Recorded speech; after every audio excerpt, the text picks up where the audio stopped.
হামলা ঢুকে দিচ্ছে। আমার বাবা মা আমাকে রাত জাগতে দেয় না, আমার বন্ধুদের সাথে অবাধ মেলামেশা করতে দেয় না, রাত বিরাতে আমাকে ঘরে ফিরতে দেয় না, আমাকে আমার মতো করে লাইফ আমার জীবন পরিচালনা করতে দেয় না। এই জন্য আমার শত্রু, আমি তাদের বিরুদ্ধে মামলা করে দিলাম, আদালতের হাত করা তাদেরকে করা। এটি হলো এক দৃশ্য। একই সময়ে 2025 সালে আমেরিকার নিউ ইয়র্ক বাফলো সিটিতে দেওবন্দের চেতনায় গত 50 বছর ধরে ওই শহরে দিনের আহ্বান ছড়িয়ে দেওয়া হচ্ছে, ওই শহরে কোরআনের বাণী ছড়িয়ে দেওয়া হচ্ছে।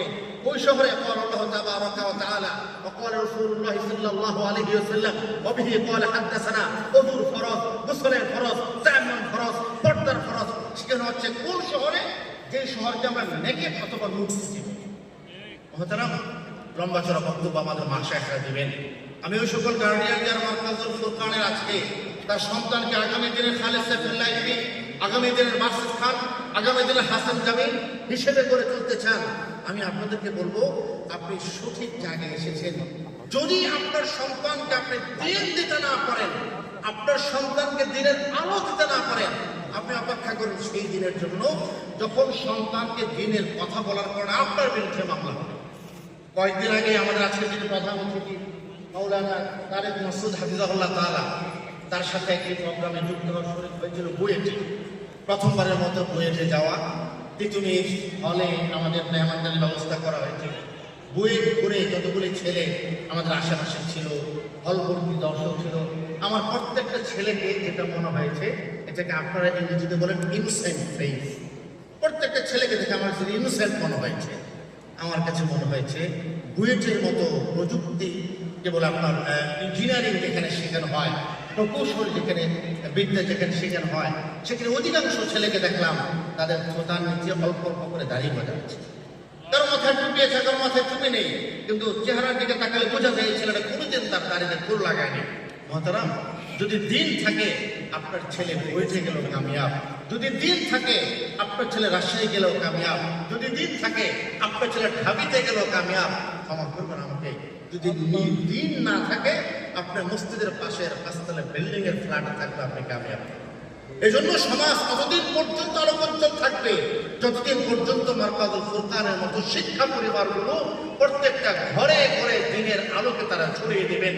আমরা আগে মনে করতাম মাদ্রাসা মানেই হলো দারিদ্র পীড়িত একটি অঞ্চল, এটা ভুল।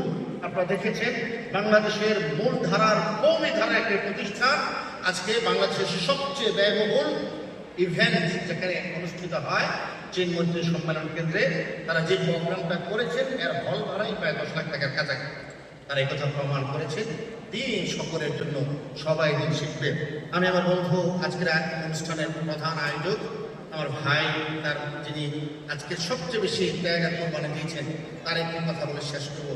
তিনি বলেছেন তার শখ, তার জীবনের তামান্না 64টি যারা এখানে 64টি মাদ্রাসা করতে চান, এটাই তো আমাদের মিশন।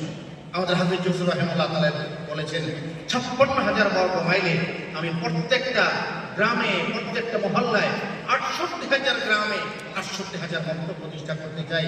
আমরা হাফিজ জসুরের রেখে যাওয়া সেই আদর্শের মশালকে কাঁধে তুলে নিচ্ছি। আমাদের ওলামায়ে কেরামের তত্ত্বাবধানে, তাদের নিগরানিতে, তাদের মাথা হাতে দ্বীনের এই মিশন আর ঝান্ডা আমরা বয়ে যাব নিরন্তর মৃত্যু পর্যন্ত ইনশাআল্লাহ তাআলা। আজকের এই আলোকোজ্জ্বল আন্তর্জাতিক দাওয়াত কনফারেন্সে আমাকে যুক্ত হবার অনন্য সুযোগ জানে আমি কর্তৃপক্ষের কাছে কৃতজ্ঞতা জ্ঞাপন করছি, এবং উস্তাদ এবং শ্রোতা ওলামায়ে কেরাম যারা আমার সামনে বসে আছেন প্রত্যেকের প্রতি শ্রদ্ধা নিবেদন করছি। হায়াত বাকি এবং মোলাকাত বাকি। রব্বুল আলামিন জীবনের শেষ লম্হা পর্যন্ত, শেষ দিন পর্যন্ত দ্বীনের পথে অবিচল থাকা এবং দ্বীনের পন্থা, দ্বীনের পক্ষে বক্তব্য আকুল চিত্তে প্রদান করার তৌফিক দান করুন। আমিন ওয়া আখিরু দাওয়ানা আলহামদুলিল্লাহি রাব্বিল আলামিন। আসসালামু আলাইকুম ওয়া রাহমাতুল্লাহি ওয়া বারাকাতুহু।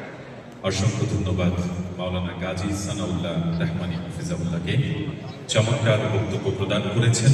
তিনি বোঝাতে চেয়েছেন আমাদের জীবনের মূল টার্গেট, মূল লক্ষ্য হতে হবে দিন। তাহলে সামাজিক অস্থিরতা যেগুলো আমরা দেখতে পাচ্ছি সেগুলো ইনশাআল্লাহ দূর হয়ে যাবে। আর সে লক্ষ্যেই কাজ করছে মারকাজুল ফুরকান শিক্ষা পরিবার। সম্মানিত সুধী, মারকাজুল ফুরকান শিক্ষা পরিবারের উদ্যোগে আন্তর্জাতিক দাওয়া কনফারেন্সে এ পর্যায়ে মঞ্চে বিনয়ের সঙ্গে আমন্ত্রণ জানাচ্ছি মুফাজ